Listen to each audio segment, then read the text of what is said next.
Hello बच्चों, let's say the given question. The question says which of the following example shows an object does not change its magnitude of velocity but only its direction of motion. Option A, parachutist bailing out of an aeroplane. Option B, uniform motion of a body along a circular path. Option C, a body moving up against gravity. Option D, a car moving with uniform velocity in a straight line. So इस question का जो key concept we need to understand is the basic concept of velocity. So velocity is a vector quantity. सबसे पहली important बात ये हमें पता होनी चाहिए, अगर ये वेक्टर क्वांटिटी है तो इसके पास दो चीज़ें होंगी, magnitude as well as direction. अब इन दोनों में से अगर एक भी चीज़ चेंज हो जाए सो वी विल से कि वेलोसिटी इज चेंजिंग। ठीक है। अब magnitude of velocity is also called as speed. इसको ही हम स्पीड भी बोलते हैं क्योंकि स्पीड एक स्केलर क्वांटिटी है। ठीक है। सो अब इसी को बेसिक चीज़ को यूज़ करेंगे, विल आंसर द क्वेश्चन। अब हमें ऑप्शन ए बोला गया पैराशूटिस्ट बेलिंग आउट, हमें बोला गया कि मैग्नीट्यूड कांस्टेंट है लेकिन direction of motion but only it's does not change its magnitude of velocity but only its direction of motion, यानी डायरेक्शन ऑफ मोशन चेंज हो रहा है। अब एक पैराशूट है, लेट से मान लेते हैं दिस इज द पैराशूट, और यहाँ से एक parachutist bailing out of an aeroplane. Basically ये इस तरीके से कुछ बना लेते हैं, ये पैराशूट है हमारा एंड यहाँ पे this is the person that is bailed out from the aeroplane. ठीक है, ये पैराशूट से आ रहा है। अब यहाँ पे हमें देख सकते हैं कि इसके ऊपर जो एक्सेलरेशन ड्यू टू ग्रेविटी लग रही है वो नीचे की तरफ लग रही है, जो उसको नीचे की तरफ खींच रही है। ठीक है। सो नाउ ए पार्ट में अगर हम देखें, a parachutist bailing out of an aeroplane, so let's suppose this is the parachutist that is bailed out from the aeroplane. अब यहाँ पे हम देख सकते हैं जब ये नीचे आएगा तो इसके ऊपर एक रिटार्डेशन, क्योंकि पैराशूट ओपन है तो एक एक्सेलरेशन ऊपर की तरफ लग रहा होगा और ये खुद नीचे की तरफ आ रहा होगा। ठीक है।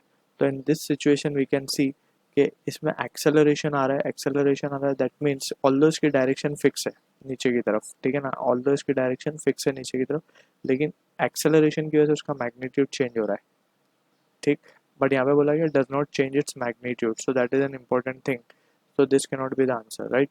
एक्सेलरेशन की वजह से उसका मैग्नीट्यूड इज गेटिंग चेंज, और एक्सेलरेशन प्रिसाइजली से हमें रिटार्डेशन बोलना चाहिए क्योंकि डिस्प्लेसमेंट नीचे, एक्सेलरेशन ऊपर है, तो हम इसको प्रिसाइजली क्या बोलेंगे, रिटार्डेशन।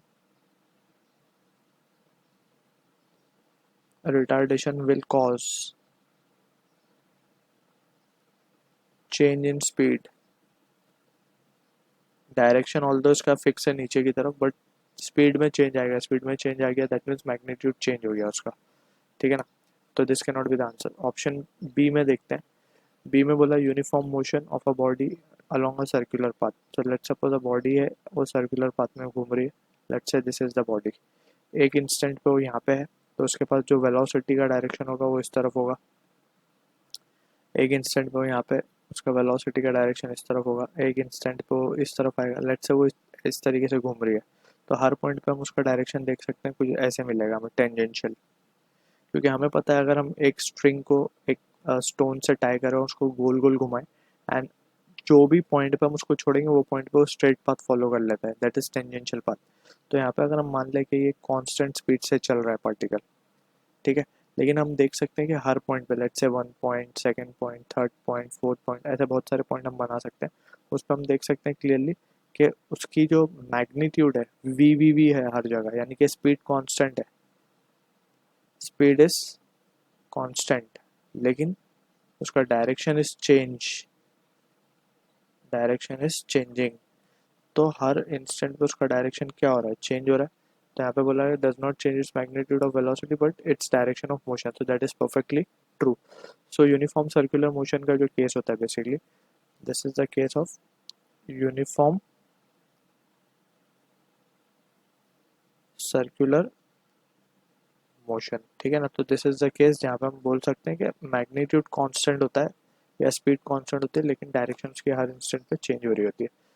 अब सी को भी देख लेते हैं, body moving up against gravity. तो अगेन ये भी फर्स्ट केस जैसा ही है, अब इसमें बस रिवर्स केस हो रहा है कि कोई बॉडी ऊपर की तरफ जा रही है लेकिन उस पर भी acceleration due to gravity will be acting in the downward direction, जिसकी वजह से रिटार्डेशन होगा और स्पीड में चेंज आएगा, डायरेक्शन ऑल्दो फिक्स है, तो this can also be discarded.